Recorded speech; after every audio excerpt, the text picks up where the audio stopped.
I was roping it yesterday, and I thought, there's no way I can catch this thing, but this looks a little different than any of the other traditional heading dummies. Tell us a little bit about the design here. You know, a lot of the designs, I think, in the dummies out there, they've tried to emulate, you know, what a cow looks like and make it just a plastic version of what we see. And what I did when we started this process, it was we wanted to design something that would promote us roping on the ground like we're going to rope on horseback. Right. So obviously shapes, angles, and things took a different transformation, and we ended up with what we have today, the Rope Smart Steer. So this pole's a little different. I just kind of came up with some questions. I waited till everybody left yesterday before I tried it. I didn't want to do it in front of anybody, and I thought, is this kind of to promote the perfect head loop? You know, is it that kind of deal? Is that what we're looking at here? It is, and you know, in roping, there's, you know, we watch all the greats rope. We right. watch people have beautiful loops, whether they're young kids or older adults. Mm-hmm. And in ourselves, we're swinging a rope what we think is looking like what they're doing. Right. But one of the deals is we can't see centrifugal force. Mm-hmm. So obviously you can't see where that loop pulls in a person's hand. And again, when we go to do it, there's nothing there other than, well, if we catch a dummy every single time, but then we can't catch steers, obviously something's missing. There's right. obviously something different. Sure. And so this dummy, basically, it has things built into it to prohibit and stop the poorly thrown loops mm-hmm. and let you know without anybody being there watching you. Just let you know that, wow, that was a bad thrown loop, and I know it because I just missed the heck out of it.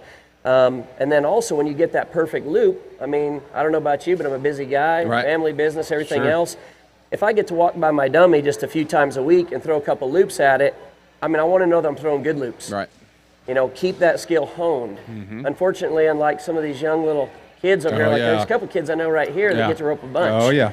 And so when they're on horseback a lot and they're roping a lot, they're getting hard to beat. They're getting sure. sharp. Sure. To rope a bunch. Absolutely. And so the few loops I get to throw each week, I want them to be correct. I want to be the same loop that I'm going to use on my horse. Right. So. Folks, this is a laid-back deal. I'm sure John will agree. If you have any questions, he'll repeat the question so everybody can hear it. So just raise your hand. John, I'll let you take it away, buddy. Appreciate it. Thanks. All right. Thanks. You bet. How's everybody doing today? Good deal. Good deal. One of the things I want to do today, and I hadn't mentioned this in the previous days, but when I started to design this, you know, I've been a professional photographer and video guy now for over 23 years and love to rope. Like a lot of people, we have day jobs and we rope. Well, lucky for me, my loves have turned into my jobs. But I embraced the technology I had about 10, 12 years ago when I was really trying to learn, trying to get more consistent, trying to get more competitive. And I started taking video and I started studying it. I mean, I'd heard a lot of different theories, seen in a lot of different schools. And the thing I heard was there's a lot of controversy between different people's teaching methods or teaching theories. And so I started studying that video footage. I started looking for common denominators. And much like all of us that are sitting right here, I mean, how many of you looked up and noticed the little girl up there blowing a handful, it looks like bubbles or something like that? Who all in this bleachers have actually looked at that sign from the time they walked in the door till now? Has anybody even looked at that sign yet? Anyone? No one. Now, I promise you, when you leave here today and you come back tomorrow, no matter how much you're going to try to stop, you're going to know that sign's there and you're going to glance up and you're going to see it.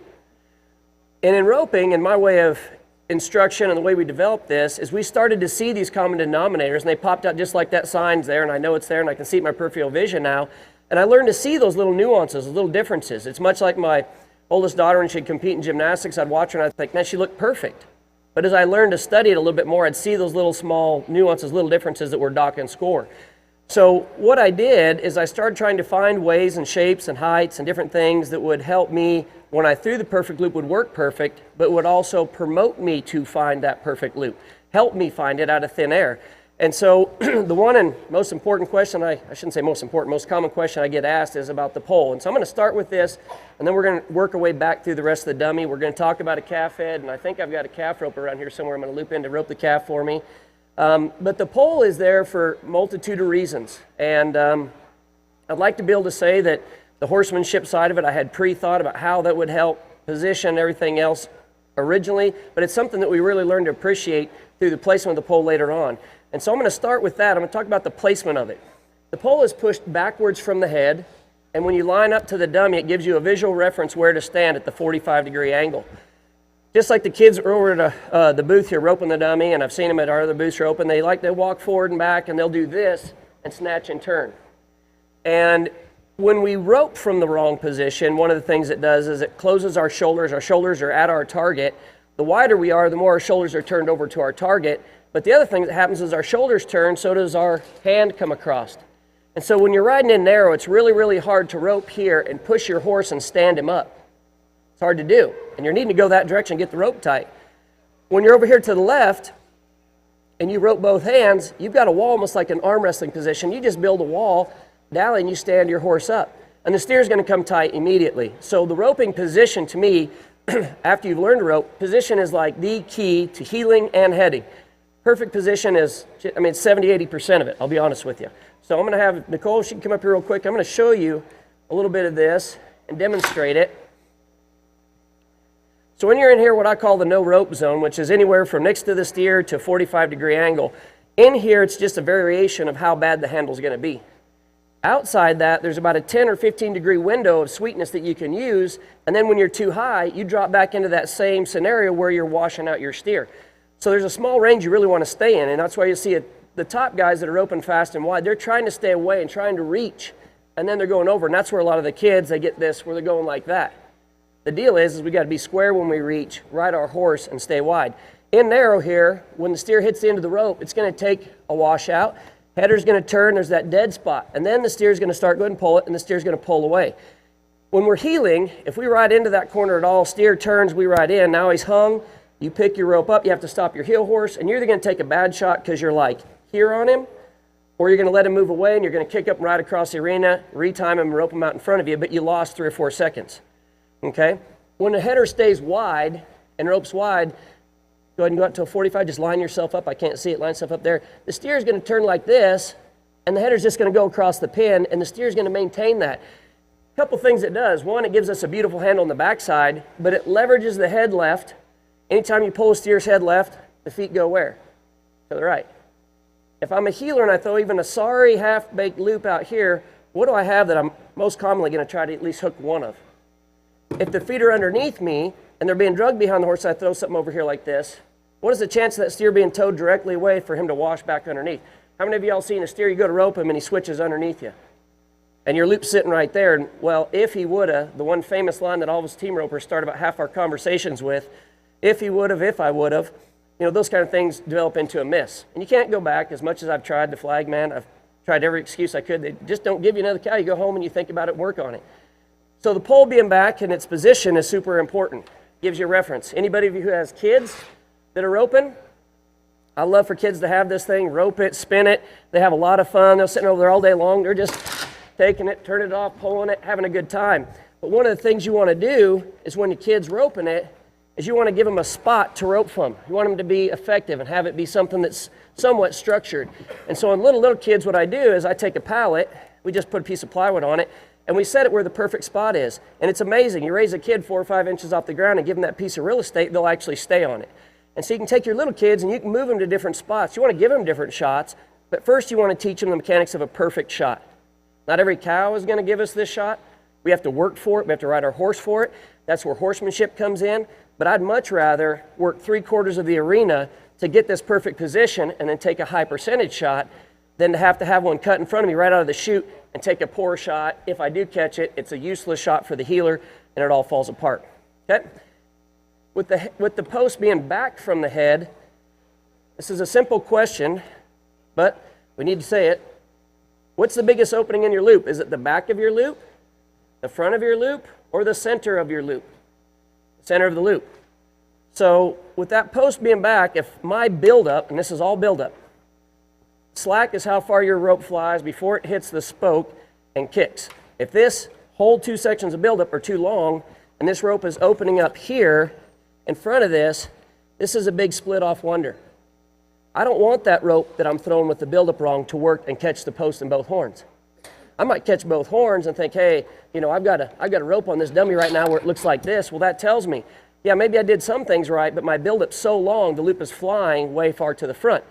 And what a lot of people have been taught and talk about is where the Hondu is supposed to be, but they think that's where the Hondu is supposed to land. Hondu on a great thrown loop, when a loop delivers and comes on, and it comes across here and curls, is right back here. When you draw a knot, it's when it sucks down to the base of the left horn. You definitely don't want to throw a loop, and again, we can ask that question, what's the biggest part of my loop? Front, middle, or center?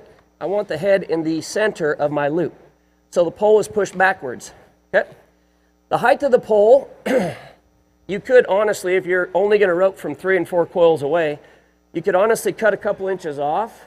It would be a little more accurate. Up close, you could probably add a couple inches because your loop is bigger, it's tighter, you actually got more crossing of the hands, so you could have a little bit higher. We picked the middle of the road for that post height. What that post does, it's going to reject a lot of those marginal loops. And I can take the pole off. Let me just rope it with the pole off once.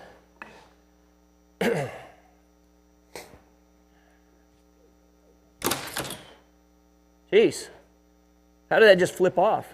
One of the designs on our dummy, if you roped it without the pole, is a high shoulder and a wall. I don't want flat loops to work. Not every flat loop is going to come off. How many flat loops come around, Christmas wrap the right horn, or just simply wave off? Okay? So if we throw a flat loop and we get a little tip on it that's just a little better, geez, hits the back shoulder and still it's going to come up off. So in this dummy design, even if you were to rope it without the post in, it's going to promote some change to your loop. Okay?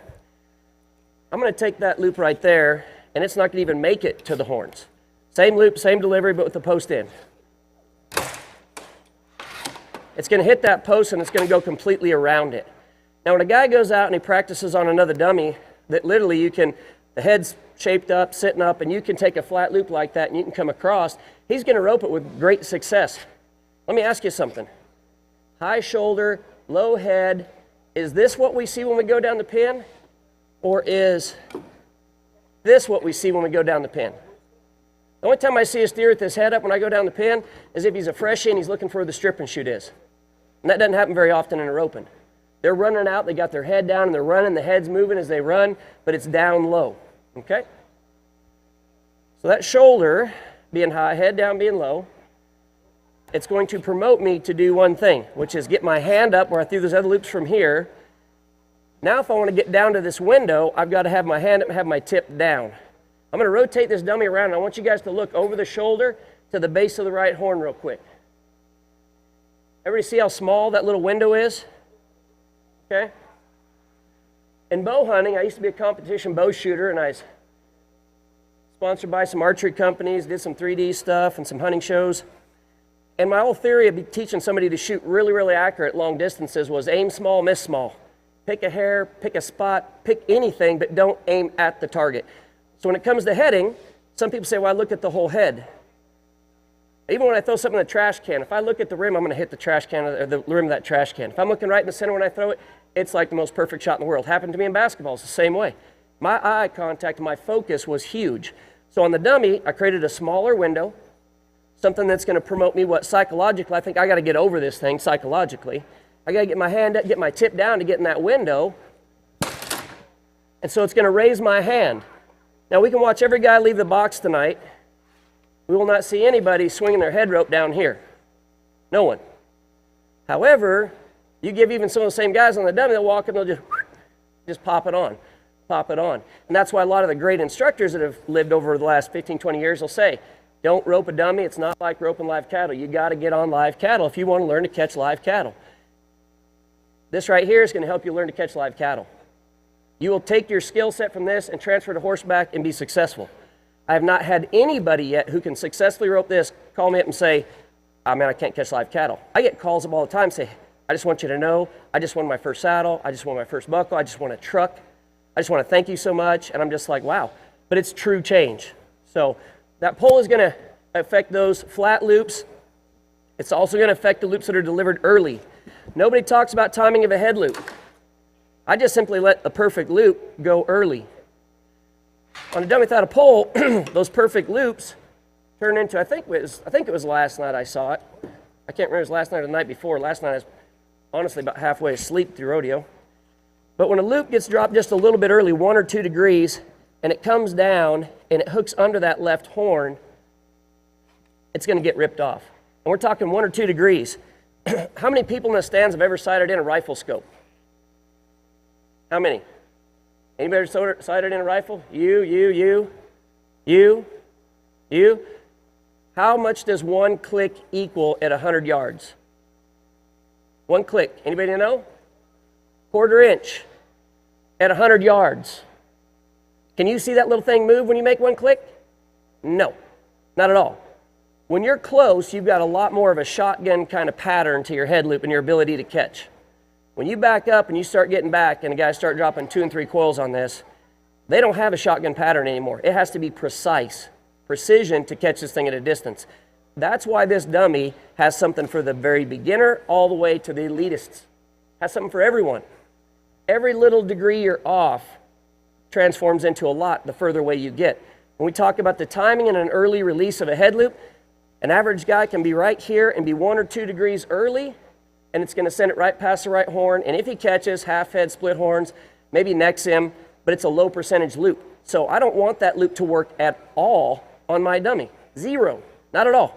I want it to go right around this pole every single time, and it will never catch a pole, never, okay? When we talk about timing and heeling, everybody's heard about timing and heeling, right? Timing is steer, the jump.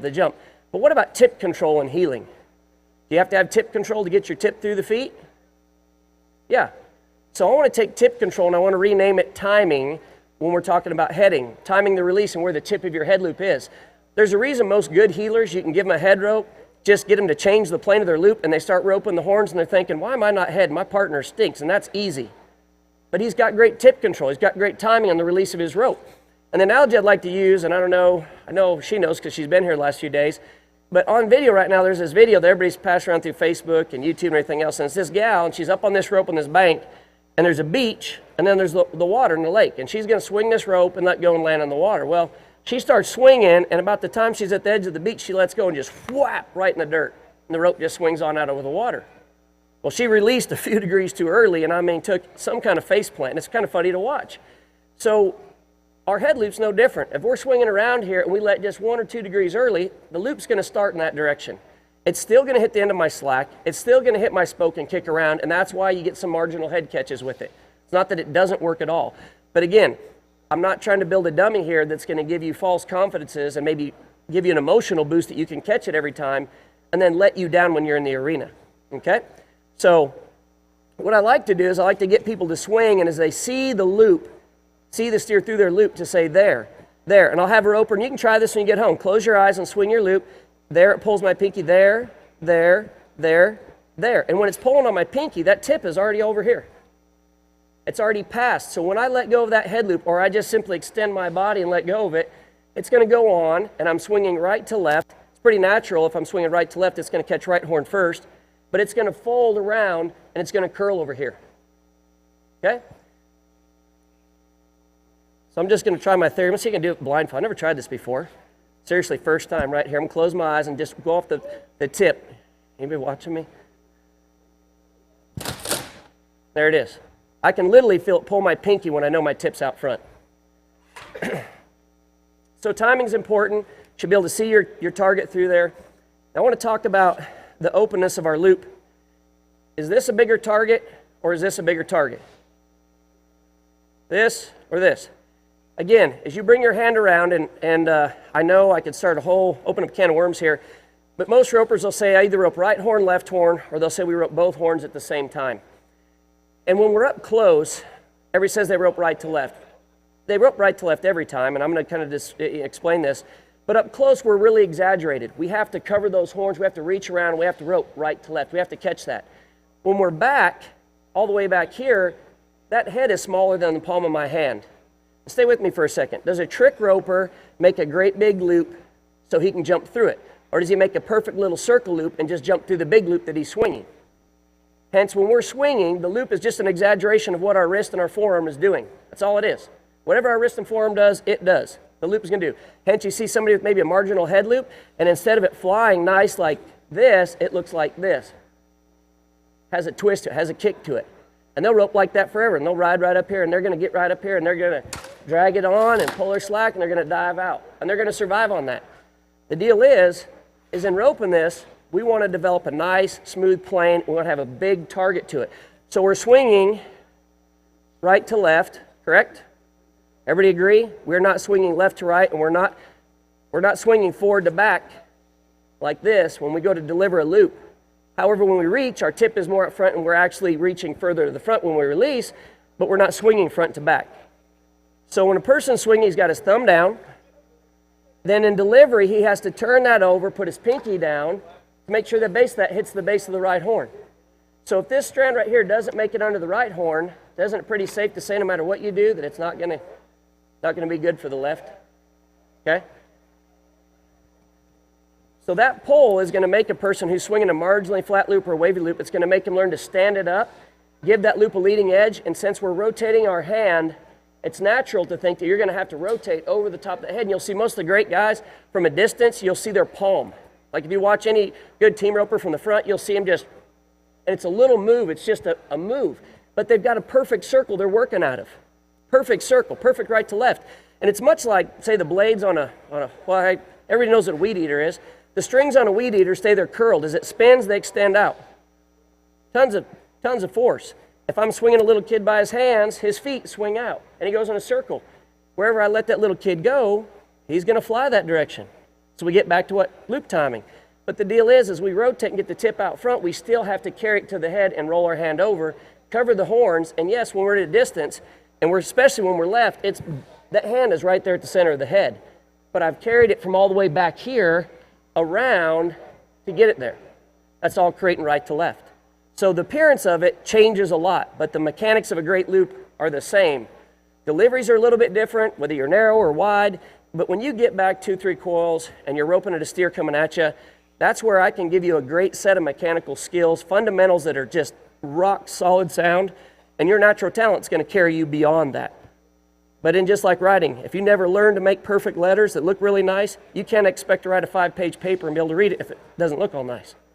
And we're kids, how do most of us learn to write? I mean, the younger ones, they're probably not even teaching cursive anymore, but we had 2 lines with a little dash in the center of it. Your A had to fit here, little a had to fit here, and you had to do that until they were about perfect. Well, my loving pistol of a grandmother, she just passed away a couple months ago, and she was just about 99, she's just a few weeks shy of it. She's an English teacher, and even to the last days, if any card she'd write to someone or anything else, her penmanship was like out of a machine. It was perfect. And so when you rope this dummy, what I'm hoping to get for people is a good signature in their loop. Something that's going to help them stay within their margins, stay within those boundaries. And even if you walk up and you got a good loop and you're like, oh yeah, I've got it. I'm good, I got a good loop. You ever have those days where you get a little bit off? Get the yipes, as they call it in golf, and you start missing the heck out of stuff? Well, this right here is going to help pull that back in for a guy. So, oh, I'm hitting the outside of the loop, I'm dropping it too early, and he stays there and he gets it right back in sync, and then he's back on target, okay? On the head design, you got everything at the pole there. The head design, we wanted it, again, low and flat. I do 2 sets of horns, one I call Corriente set, one a longhorn set. And one of the things I've been asked by a lot of people says, well, can I order a bigger set? And I always ask them, why do you want a bigger set? Well, I've been told that you rope really wide horns, make you a better roper. Well, I'll tell you this, you throw a good loop on this dummy and get where it's curling nice and pulling it tight, you can take the horns off and you can forget horns. When you lock it around the bases of this thing, the only thing that changes for bigger horns or smaller horns is it big enough to get them in it? That's all that matters. Big horns without this pole in there fosters one thing, big circles, and reaching way around and coming across. Look at my hand. How much plane is there to my hand? It doesn't foster a good, correct loop like this. If I've got jumbo big old horns, we're roping mama cows out in the pasture, I throw what I call the bomb. I swing the perfect loop, get the speed up, and I just take it off and let that loop open as big as it can. So if I'm swinging fast, it's going to be a little closed down. That's the only thing I change. Same loop for every size horn cow that live. Now, Watusis, if you're down in South Texas, you get some of them people that are raising some of those things with 2 big old baseball bats on them. I've never tried to rope one, don't care to, and I don't know if my theory will work on those, but I'm going to believe it does. But that's what we did on the shape of the horns. I don't want to make you think that there's something unique other than that's what it looks like. And actually in today's world, you're either roping more longhorn looking cows, because they're roping cows a little bit longer with prices being high, and they're starting to rope the young Mexican cows younger, and so you're seeing less horns, sometimes just little nubs sticking out of the wrap. So a lot of times if I'm really wanting to get tight on my roping and reaching especially, because when I get back 1 coil and 2 coils, I'll take the horns out and I want to be able to make sure I can get it tight with no horns on it at all. Okay? The other thing that gives me on this dummy is we wanted more than just our free throw shot. So I can put a little angle on it, and now when I'm roping it, I have to think about the plane of my loop. I'm having to deliver more than just a flat loop. I mean, how many guys, and I'm going to tell you, I've roped, probably done this, probably at least too many to count in the competition. Steer dips his head, and I throw a rope that goes, and off it goes. 360 off the right horn, and it's gone. It's just not there. I mean, be honest with yourselves. How many people have thrown that head loop on a horn that dips? You're nodding. Have you? You want to admit it. I mean, it's just a common miss. So this right here, I want to keep fundamentals, width, everything right, but I want to change not my shoulders and ride my horse like this. I want to stay square, but I want to change the plane of my delivery. So it's going to give me that shot. The other thing it's going to do is almost what I call the impossible shot. When a steer is leaving us, running to the right, I pray that I got a heeler that'll get so much up there in his eyeball that he's going to tip his head back and come back off the fence. If he doesn't, that is a very, very difficult shot to pull off. It'll challenge you. If you ever get in this position, I promise you, you don't want to be wide. I usually teach people when you're roping something off the fence, you want to rope it in the tip of your loop. The front part of your loop that we're talking is not the biggest, but you can't, on a cow that's running to the fence and gets tight, and he's got his head flat, if you rope a loop where you're in your normal position and it's a big loop and it opens up, where's the fence? Well, it's right here. It just hit the fence. So I'll be a little bit wide of the cow, and I try to rope that cow with just the tip of my loop. It's kind of a dead loop, and so when it comes on, it's kind of hanging over here. On these loops, I usually don't snap my slack. I try to be disciplined. I try to dally, and I try to just slow my horse down and let it suck down tight instead of waving it off or popping it off. But when a steer's got his head to the right, and it's a shot that I don't pull off very often and I don't pull off very well, when its head's to the right, we got to get up there high, and we got to be able to get in next to that fence. We got to have a little gap to match that angle if he's tipping his head to the right. But this dummy, like I said, it's going to give you some challenge. It's going to give you some shots to work on that are not your typical. The other thing we do on the head side that I think is really takes it to the next level from your average roper is the learning to rope on the rise. And when you're a 4 or 5 and you draw that beautiful steer, if your swing isn't ready, where does our loop usually go? Right down next to the head, because you weren't ready for it. So what I do, I get me a buddy or someone, I get my position where I want to be at my width, and I stand over here, and I wait for him to nod, and I bring the dummy right back to him. And now they've got to rope that dummy that's coming at them. They've got to keep their position, keep their foundation. Walking uncocks the hips and does all this stuff that we don't do on horseback. We want to have good power and wait for it. And I tell you, it's not as easy as you think to judge a cow closing on you. And so we do it at different speeds, because you got to be able to come right out of that perfect spot of your loop and deliver. And let me tell you something, that right there, you start roping this thing on the rise and getting somebody to pull at you quick and slow, different distances, you will go out in live cattle and you'll start blowing your own mind. You'll be like, wow. I mean, it's amazing how much better of a roper it will make you. One of the things it's going to do is it's going to work on your foundation and your body position. When you are out there on the ground and you're working on a dummy, and I know guys teach different ways. I walk kind of funny when I go to the dummy. But when you step on your right foot, to me, you've just uncocked your gun. And when I'm going to explain this, I'm going to ask you this first. How easy is it to throw head loop with no right stirrup? How many of you blown out of the saddle and lost your right stirrup? It's no fun. It happens to all of us. We get rocked back. Maybe the horse sets or breaks early and you pull him back and then you're thrown out. If you step and throw something on your right foot, you just gave up all your power. How many people here play golf? I got one back there. Anybody else ever swing a golf club? Okay. If we're swinging a golf club and we go like this and roll our right foot, do we have any power? None. You've actually got to keep pressure on the inside of your right foot, so when you unlock your hips, you've got something to push off of. Hence why when you see a great heeler photograph from the right side of his horse, when he's up here heeling, he's over his saddle this way. He's not leaning over. He's over his saddle this way, and his right foot is in his stirrup, and his toe is usually pointed to the ground. And if he wasn't standing on it and didn't have pressure on it, then it would just fall off to the ground. So it kind of tells you can't see that pressure, but you know it's there because the stirrups aren't falling off.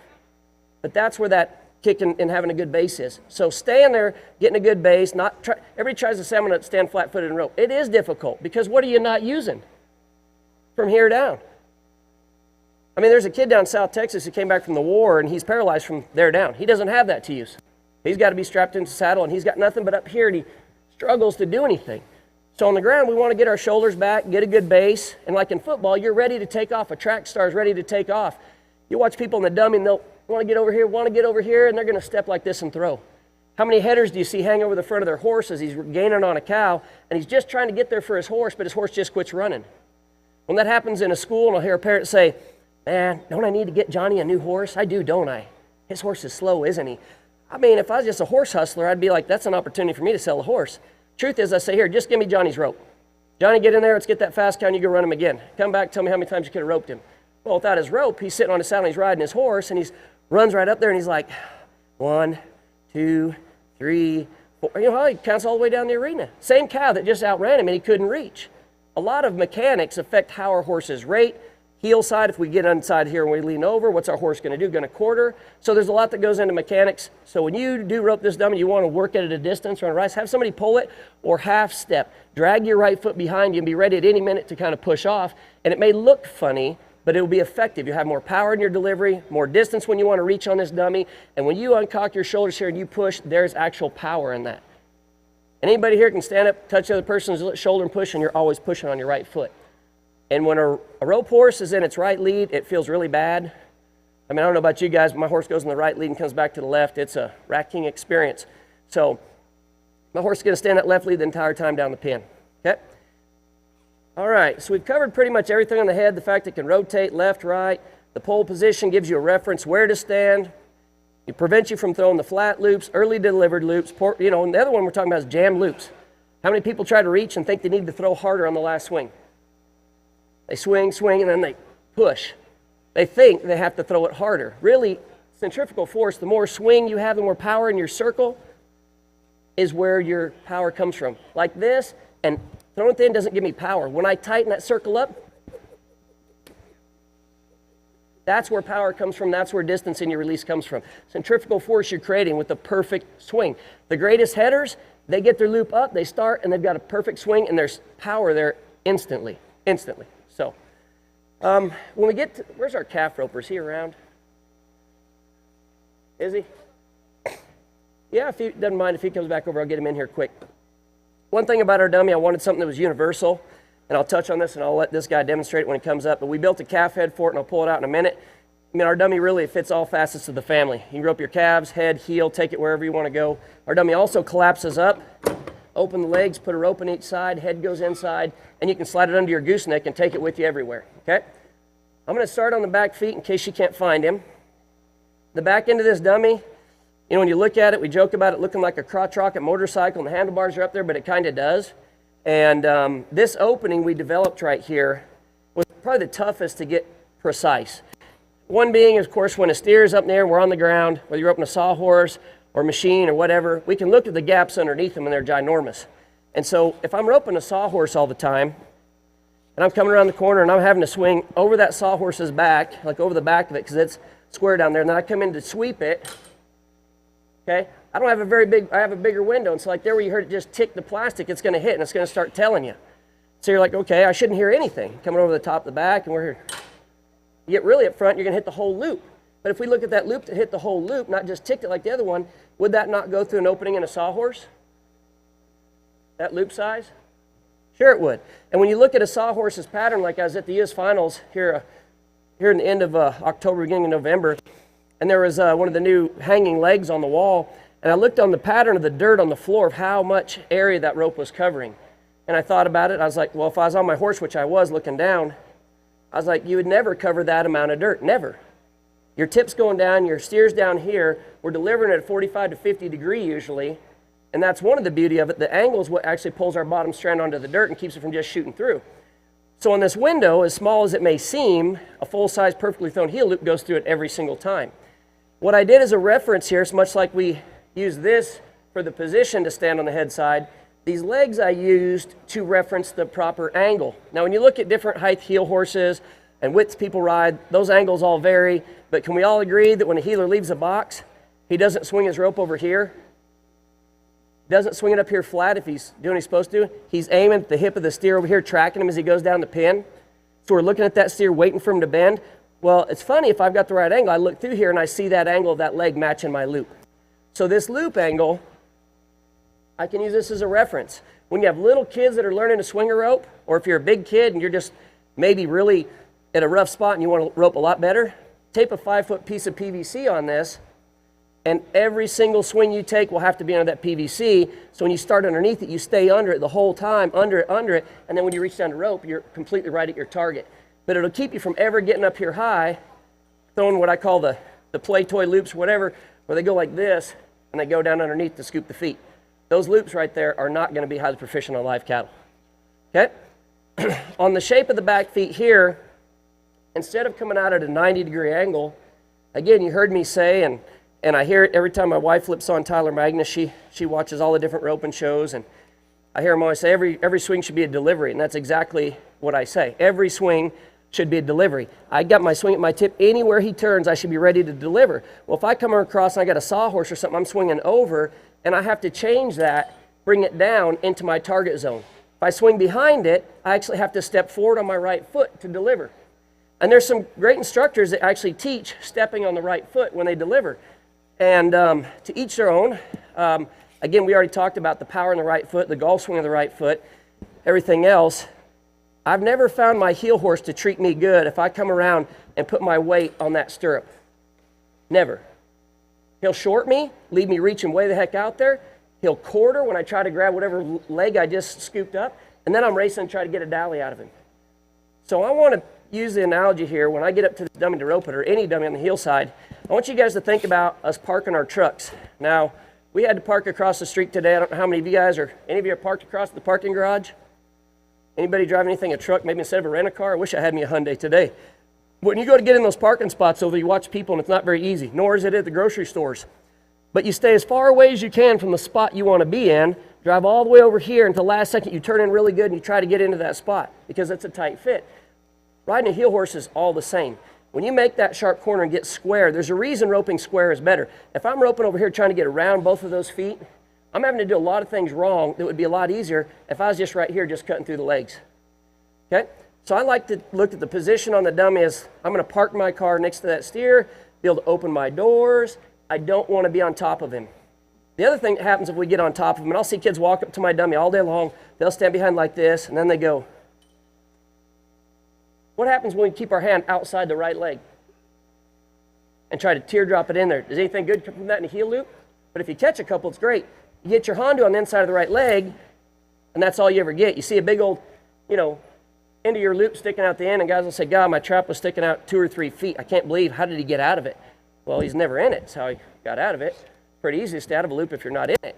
And so we want to stay on the inside of the steer. And so what I do is I'll start out here, and I'm going to get my heel loop up, get the angle set to match those legs.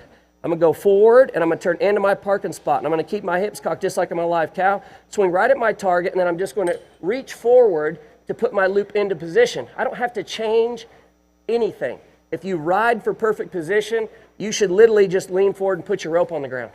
There's a reason we're swinging way up here. It gives us that much rope to reach way down there. That's all you should be doing. If you find yourself way out of position, leaning off your horse, roping under your horse's neck, I challenge you to put your rope down and go make a few runs with no rope at all and try to achieve that perfect position, then go back and rope your next cow, and you'll see how much easier it is. Okay, on the legs also for playing, we like to play with this a lot. We rope and jerk it back, so we'll get around there and we'll be playing around. We wanted to develop something that we could obviously jerk on and pull back and have fun with. The legs are spring-loaded, they pop open, and your rope comes off. So it's, like I said, it's a fun deal to play with, and for your kids, it's not just fun, it's constructive fun. It's not gonna deteriorate your swing or your delivery. Did you find your calf roper? Okay. Let me show you the calf head here. Explain this really quick, and then we're gonna talk and bring some people up. Our calf head design, we did this same mindset that we had for our steer roping and heading and heeling. I see a lot of calf dummies that the heads are sticking up, ears looking like horns and everything else. We wanted a dummy that one is going to be like a neck of a calf which runs down. We might see his tail sticking up, but do we usually ever see a calf's head sticking up? Almost never. I mean, it's always down and they're running with their head down. So you have to, again, have drop to your loop. And when you watch the calf ropers tonight back in the box, stand in their stirrups and do their warm-up swings, look at the angle of their loop. Look at the angle they're delivering, how far over their horse they are, but the steepness of the angle. So this calf dummy doesn't allow you to throw those top knotters, catch the ears, rope the calf head up high. It doesn't allow you that. It makes you have tip on it, or it will hit the back of this neck and this head, and it'll go right straight to the ground. Okay? If you throw your loop where it opens up here instead of in the center, it will hit this, and I promise you 100% of the time, it will go to the ground. So that's all the further I'm going to go on the calf head, but I want you to know it's an option you have. So if your family's got breakaway ropers or calf ropers in it, you've got a dummy that does it all.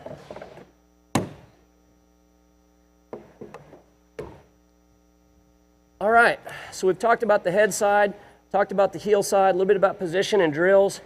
Now I want all those people that were brave enough to raise their hand earlier about their misses and stuff, I need a couple people to come up and rope it. Want to come up and throw a few loops for me?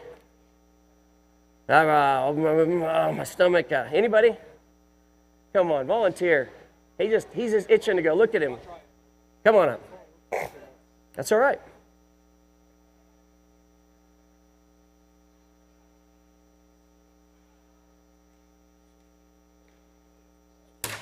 Good loop. Did you have to change a whole lot of anything, or did you look at the loop, the pulse much at all in that first one? Yeah. Where do you normally look at your steer when you deliver? You look at the whole head, left horn, buckle, right horn. I want you to just pick this little speck, like this little seam right there, stare at it. And when you start your loop this time, I want you to swing a little slower. And when you start it, I want you just to look over to me and swing towards me. Open your swing up just a little bit more towards me, okay? Got to look at me. Look over here. Swing towards my hand. Just swing over this way. Slow it down and turn your thumb all the way over, okay? Everything else, just do the same you did your last loop. Everything else was really good. Good. Only thing I wanted to change on that is just your swing was like a type where a roper uses a lot of wrist, and it gets a little wavery. So if you just simply look, yeah, it turns over nicer when you get your arm out and rotate it over. And that's why you'll see guys' arm out here and the circles will be tight. So it'll take that wave out of your loop if you don't have such a big circle you're trying to make to do it. And what it does for a header, some guys say, I can rope next to my head. Well, I don't know how you can rope next to your head with your hat right here in a head loop. It's going to be pretty tight. If you move your hand over, your head will always be in the center of your head loop, which how many guys, you just hold it here, how many guys we know tip their head to get it out of the way of their head loop? So if you're roping out here and making your circle here, you're always looking at your target and your head's in the center, you'd never touch your cowboy hat in the first place. You wouldn't have to turn your head like this at all. And so just reach out away from your body just a little bit and start your circle out here, and it'll be a little bit tighter and a little bit smoother. You notice your, look at that, he's gonna be an act at the NFR, he keeps that up. What do you guys think about that kid roper that does that rope act there for the NFR? Anybody seen it? It's pretty crazy. And that right there is what it looks like when we drop 1 or 2 degrees early. 2 loops that go on, 1 that doesn't, and it's literally, we're talking fractions of degrees difference. And so if you're roping and you throw 1 of those or 2 of those, you're splitting horns, you know that you've got a dummy that's not going to let that hit that left horn and swing it around and make a catch out of it. Good loop. When your curl comes around like that and pops your ground, you want to look too, guys. If you really flip your tip over, it will pop on the ground. And what I use, I like it to be able to see it in the dirt when I rope a dummy, but I don't want it coming down so hard that it pops and that curl flips back open. Okay, and so if my loop's hitting over here too, it's going to be another thing. I'm going to look at just the angles, and those are microscopic changes. And the other thing is when you pull your slack and the curl you have and the size of your loop and spoke, I love starting people out with big loops like this and having a lot to feed into them. Go ahead and just feed that loop. Swing and feed it for me, and then don't pull it back in. Just stop. Okay, stop right there. The reason I like this is because it takes the dynamic out of play when a loop's bouncing the same size. I've got 1, 2, 3 strands, correct? Here I've got 1, 2. So when a loop is small and somebody's trying to find that perfect loop, this portion here is obviously going to be heavier than this portion. If you don't believe me, take your butter knife tonight when you're at dinner table, turn it to the blades pointing off the edge of the table and push it over, push it over. You can get to 50% and your knife will still be on the table. Turn the knife around, push the handle off the table. You'll get about 20% off and the knife's going to tip off the table. Okay, so when you're starting out and you need to find that perfect circle, getting a bigger loop like this is good. If you throw a great loop and it does pop off, don't beat yourself up, because when it's that big, it's not going to come tight when you draw your knot. Okay, and another thing is too, is these guys that might have really, really good loops when they're roping, when they pull their slack here and they get it tight right here, what's going to happen is the first thing that you're going to do, that horse is going to feel that hit. And when he feels that hit, he's going to start stepping. I mean, how many headers here have ever had that loop where you rope one, you miss your horn, your horse, you're running back in there, you try to get to, you get just enough to get the horn, you try to get to the horn and your horse is gone again and you're running back up trying to, and you can never get it alley. In those situations, what you want to do is ride your horse, ride your horse, ride your horse, ride your horse till you're here. Because then you come up on no tension, you take a wrap and you move your horse out. When you're too short with your build-up or you're trying to re-alley and you hit this, your horse is gone. Your horse is going to feel that. And if you're doing that a lot and you're just barely getting to the horn and your horse is gone, you might check yourself and put 3 or 4 inches into your loop. Because when you get here, it's going to be tight. And here you're going to have that slack to get to your horn and do what you need to do. On the heel side, I want to mention something too, that if you're riding really, really high and you're finding yourself coming in here and you're having to hold it way back here, it's going to tell you that your horse position is probably poor. When you rope a steer out front, and we're talking about loop size and slack and everything else, when you rope a steer out front and go like this and come up, it's almost like a Karate Kid. And Al Bach, the guy that does Smarty there, I remember at his house one day, he was sitting out there and I watched him come up like this. And I thought, oh, it's just Karate Kid. And so ever since I always thought Karate Kid, it's out in front. But it made sense to me. It's like, where's my saddle horn? Here. Where's my saddle horn? Same place. But when I go like this, how much rope did I just put back into my loop? Oh, my header must have faced early. Oh, I went to the horn too quick. He pulled his feet out. No, you just gave him back 2.5 foot. The loop was tight. Now it could be 2 foot around. It's not hard to figure that out. But most people have never thought about that. So being positioned out front and hold it to just get you enough. But again, you have to have rope to dally with. Don't pull your heel loop here and wait and then try to get to the horn. Ain't going to happen. Here, you can come straight down and slide a coil and just pinch it off. Okay? Do you heel at all? Okay, all right, we won't push that. We need a healer. Who's a healer? I got to look them in the eyes and see if they're being honest. Oh, he looks away. He's a healer. Do you heal? Here? Here? Here? Come on down. Don't you love it when they volunteer you? This isn't The Price is Right. You won't have a chance to win a car or anything. I'm not as good looking as Vanna on that, but come on up here and let's go ahead and see you throw your heel loop. Looking good. Okay, I want you to throw another one. And I want everybody to kind of just watch his tip, watch his deliver, and watch his bottom strand. Angle's good. Okay. Now I want you to just stand right about where you are. And let's take stay back here where you are. I want to take your right hand. And all you people that are straight on, and if you're not, look up there to the camera and you're going to see where his right hand is. It's outside, way over here, outside the right leg. Anytime we're inside enough and we drop our loop from the right side, and I'm going to illustrate this, our hand becomes the hinge point in which our rope leaves our hand. And so if our hand is over here, we're arcing it off here, and it's going to cause a teardrop, or what I call a teardrop effect. When we lift on this, it's going to start raising the right back side of our heel loop. It's not going to give it any bottom, and you'll scoop under and you'll rope a lot of the inside legs. If you move yourself just over about a foot, foot and a half, when he takes his hand out here now, let's put your hand at the same place where you delivered before, and here, his rope's actually going to be broken on that leg, and it should draw his bottom strand to the ground more. The other thing you want to do too is if you see your bottom strand sliding across, increase your spoke. If you don't have enough spoke to grab enough dirt to stand it up, it's always going to look like a teardrop or a pear shape coming up. Make sure you increase the length of your spoke. Your spoke, you don't want it to be ginormously huge or short, and people always want to talk about the feel and it makes your leading edge heavier so it flies better, and you hear all this kind of stuff. The simple science of it is, if I'm this far away, I need my rope to be able to go that far and kick left to rope those feet. That's the simple math. Let's do the numbers. And for my clinics we actually measure your rope, put marks on it, the exact length we want you to use, and then go out and you actually, guess what, you catch. Now you got horses that are taller, horses that are shorter, they're going to throw variables into that, but overall it's the same. So increase your spoke length a little bit. I want you to just do it, because your other thing, your swing and everything where you're at, just don't get your tip up here, just bring it down a couple degrees. Aim down at your target. Everything looks good. And look how much more stayed when it landed. It touched right over here before the tip even started in. So, and where usually I have a little thing, wherever your pinky points, there your spoke and your bottom strand is going to lie. So when you rotate your hand, you can actually do drills. And I was talking to somebody about it today, I think it's her and somebody else in our booth, that just play a game with yourself. Try to put your bottom strand up in front of the feet. Try to put your bottom strand out here right next to the feet. Do different things with it because that's what controls it. When you feel the tip go past your hand, you can start opening your fingertips. Wherever they point, that's where your bottom strand is going to fly.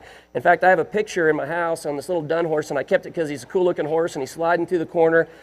But as I look back at that picture, and it cost me a trailer, that loop, it was a rope off, this was my bottom strand. Flipped all the way up, because when I went and delivered that loop, I went just like this. When that steer went out of there, and I missed him, I literally wanted to just crawl off my horse and bury myself. And I didn't really, back then I didn't know enough about roping, didn't study it enough, I didn't even know what I did. When I look back at that picture and that strand is across his hip, nowhere even close to being on the ground. I rotated over so much, I had no chance of catching that steer. So your pinky, where it points, is where your spoke's gonna lie. And there's a lot of girl ropers and breakaway ropers that when they come up, that's right, clap for that guy. Hey, way to go. See, everybody liked it, but you. Don't be mean to your wife. Take her shopping, buy her something. So, but But anyways, a breakaway roper, they want to get in here like this, and they come underneath, or calf roper, and they do this, and they want to pick the rope up like that. And they'll start, again, if my hand has a hula hoop in it, and I go like this, is the loop going to have more tendency to fall over or to stay stood up? To fall over. And how many people have seen a great heel loop in their gait, and it just tips forward? Your heel horse can move forward and cause that, even in a greatly thrown loop. But when you rotate your hand so far under, it's going to bring that strand under, and it's going to tip your rope forward. And when you look at the finishing position of the great guys' hands, like tonight when they're watching the healers and they show the highlight reels and everything else, a lot of people teach different theories of hand and what it is to deliver a heel loop and everything else. But when you really, really just slow-mo and study it, their hands will come across there, and they may bring this, but they're going to put that bottom strand down to the ground. And you're going to watch your fingers. They're not usually going to be sitting here like this with their heel loop. You won't see it. They're going to be over the horse, and they're going to be here, and their finger's going to be out. And the cool thing is, like we talked about that knife earlier, that tip that has the speed on it is going to pull that bottom strand down to the ground. It's going to pull it down. So when I let go of it, pinky, index finger first, that's where it's going to lay. And that's the cool thing I like about the highlight reel for the NFR, is you get to watch these really wicked heel shots, and you get to see their hand, you get to see them place that bottom strand. And there was, I think it was Dakota Kirchenschlager, pulled off a shot coming around the corner where he really had to carry his loop all the way through and then set it down because the steer was underneath him. But it just showed his skill level. He's an elitist, and he came around. Anybody else would have dropped it right out here. He took that loop, and just like if he had a big knife in his hand, just carried it all the way through and then set it down because the steer was underneath. And so when you watch those highlight reels, study some of those things on their hand. Likewise, on the headers, watch their palm for me. It will prove my theory in the whole design of our dummy by you watching the NFR. You watch those shots, and they're coming at you, and you watch them just like this. You'll see their fingertips, and their loop is flying at the same way. Their leading edge will come from so far up in those shots. It comes from way up here as they rotate their hand and draws the knot. And the poorly thrown loops, you see the U-bolts, you'll see them drop it early, and you'll see that loop fall from here. And you'll see it wrap under that left horn. We will see it. It's not because these guys couldn't stand here at this presentation and rope that dummy a million times in a row. They can. They're great. But when you put that much speed on greatness, there's still flaws that show up, period. You know, I mean, I think it's great for our sport. I don't know about you guys, but when I watch them make all the same mistakes that I make, it makes me feel like, hey, I'm not quite that bad. You know, so, and you see the greatest ones have the same flaws. So, but anybody else that's a header want to jump up here real quick? Anybody have any questions about the dummy or about their roping that would like me to address or go over? Common misses or anything else? The whole first half? Well, the whole first half we talked about the post, what it does about blocking improperly thrown loops, about the plane of your loop having to be up and correct versus being flat, and about where I was just speaking, where we drop your loop early and it comes down and wraps underneath that left horn. And we saw it last night. I don't remember what header it was, but he pushed it, went underneath that left horn, and then just ripped it right off. You know, when you have great circle to your loop, you can release more to the front, and your curl is going to rotate slightly in variation. When you're real tight, of course, it's going to be tighter here and more over here. But the truth is, without that perfect circle, you're going to have big problems. And like it was, one of the guys was at San Antonio Rodeo 2 years ago, and came out and he got his horse broke. He picked his horse up and he came out and he was late, and he literally just pushed straight out in front. That curl went straight out, both horns. Steer put both front feet in it, and when he went to the horn and looked up, and it was around the front feet. When he undallied, it was actually so much tension already on the rope that his horse literally just fell over. Kind of like when you're leaning on a door and you open the door and somebody fell in. His horse just went down. Had nothing to lean on anymore, and he just gave up the rope, and the horse went down too. And it was a pretty bad wreck, all because he had to push it. But that's one of the misses that this dummy is going to prevent. When you throw a really hard pushed loop and it sitting around the pole like this, that kind of tells you your leading edge didn't even have a chance to make it over that pole. And again, if you're a top guy and you're wanting something for your kids and everything else to use, and you want to challenge yourself, truly you could knock 2-3 inches off this if you were always going to rope from 3 and 4 coils. I mean, the trajectory changes, and it's nothing. If we're sitting right here, the steepness of my delivery, as I go back and away from the cow, a loop looks a lot flatter. But the truth of the matter is, it's only because my distance has changed to my target. My angle is still the same. It's just going to keep tracking. But your leading edge, the greater distance away you are, the flatter it's going to be. So, okay, any other questions? Okay, something else you probably might miss, and if there's any latecomers, this head also comes off, rotates left, rotates right, so you can actually have those tougher shots. And something I want to illustrate here too, just so you guys know that came in a little late, the legs collapse. like this. Head comes off. Post will come out, I promise. Pull the post out, and that's what you're packing in your horse trailer to go roping. Throw your hay on it, whatever, it stacks real nice. I always just drop my tailgate, and it fits right underneath my gooseneck in the back of my truck and goes with me everywhere. So I have my head dummy, heel dummy. Kids can, dress it up, rope their calves or whatever. And a lady last night at the dinner table had to show me this video. They had one of our dummies that was at a saddle bronc school. Somebody there was a roper, and the kids actually took a rope around the front here and around the back here, and they strapped a saddle bronc saddle on it and had a rope on it, and they were rocking this thing back and forth like this, these little 3 and 4 year olds, and it was the saddle bronc deal there for the day. So, but any other questions? Anybody else would like to try a loop on it? Do you have any questions, sir? Okay, anyone else? All right, well, I'm going to talk a little bit about our sponsors, and I'll let you know where our booth is. We have a booth just right back here to the left. Over there we've got our Pro Dally wraps, which are our rubber for the saddle horn that we also manufacture. We have a new Generation 7 that's out, and in that new Generation 7, what it is we've taken an element, one of the compounds that's actually in tube rubber that everybody likes so much, we're able to blend it in with our blue rubber and get it to hold together with a lot of the great things that we had. So you'll find that rubber over there. You'll also find some of our Rope Smart jackets. You'll find the Rope Smart steer. We've got a great cap line over there. And on our sponsors, one of our sponsors here is Shoot Help. And Shoot Help is just right behind our chutes. And I don't know, has anybody been in an arena yet to get to use one of these chutes? Anybody here? Well, let me tell you something.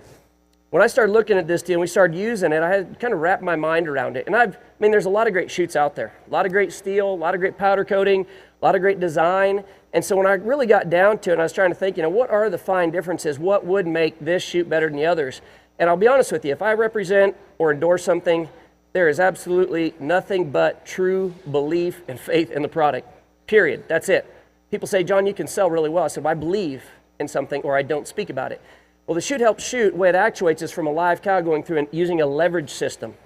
And one of the things I really started to grasp and really started to like as I was working a green head horse one day is I didn't have to have anybody push a cow. I was literally just dumping a cow, another one walks in, loads it, dumping a cow, another one walks in, loads it, dumping a cow, walks in and loads it.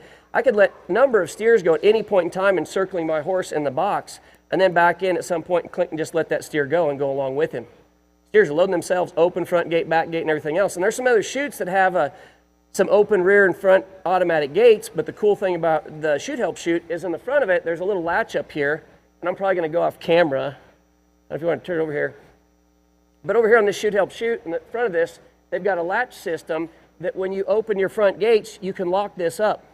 And then in the back of the chute over here, they've got some loops so you can open your back gates and latch them open. And where I think that's important is when we're breaking in live cattle, I just want to run them through. And so that chute's got pretty much everything that I like and would want. The thing that I noticed, I was getting to rope more cattle every time I got to rope. It's more efficient. And that was the big, big selling point to me. Not that it was just automatic, not that it just stayed open and let me run cattle through it, but when I could sit there every night and maybe get 10 or 15 more steers running the same 2-hour window that I was roping, I started thinking, well, if I'm only getting to rope once a week, take that 10 times 50 even, well, that's 500 more steers a year. When you got these little kids that are roping 500 steers a week, I'm like 500 steers more a year is an added edge. And I don't know about you guys, if I let you rope 500 more cows a year, would you be a better roper? So when you guys are getting ready to change out a chute or do an addition for your arena, make sure you check out Shoot Help Chutes. They also have some new alleyways and lead-ups that are coming out that are pretty exciting. So I want to talk to you about that. Another one of our sponsors is CSI Saddle Pads. I don't see them here, but you'll see them around Vegas at different shows. You'll know you're at the right booth because they have a lever system sitting up there on their table. I dare you to put your hand under it and pull down with all these other pads and then their pad. The problem's going to be, get a hold of your checkbook, ladies, make sure if you don't want your husband to spend money, don't let him do it. You will not be able to do that demonstration and then walk away knowing that you're doing the best thing for your horse. That pad disperses pressure unlike anything I've ever seen. And the cool thing is they're a little more expensive, but when you wear out the under pad, they're not forcing you to buy a whole new system. You take out 100% wool pad underneath them for around $100, you can put a brand new 100% wool pad in it. So when you visit their booths, let them know that we told you about it, and make sure you check them out when you're out here in Vegas. Honestly, it will be the last pad that you ever buy. It wears and wears and wears. I've had the one on my head horse, probably been using it over 5 years. It's got very, very little wear on the leather. The inside of the pad, when it gets old, I just rip it out and put in a new one. And honestly, I've been washing those, making them last 2 to 3 years. So All right. Well, I'll be over here at my booth for a few minutes. If you all have any other questions, feel free to come up and rope the dummy a little bit. And I appreciate your guys' time today. Thanks for coming out. Ladies and gentlemen, John McCarthy. Give him a hand right there. John, thank you very much. You'll be back tomorrow, right? Yes, sir. All right. All right. Thank you, sir. Appreciate it. Thank you.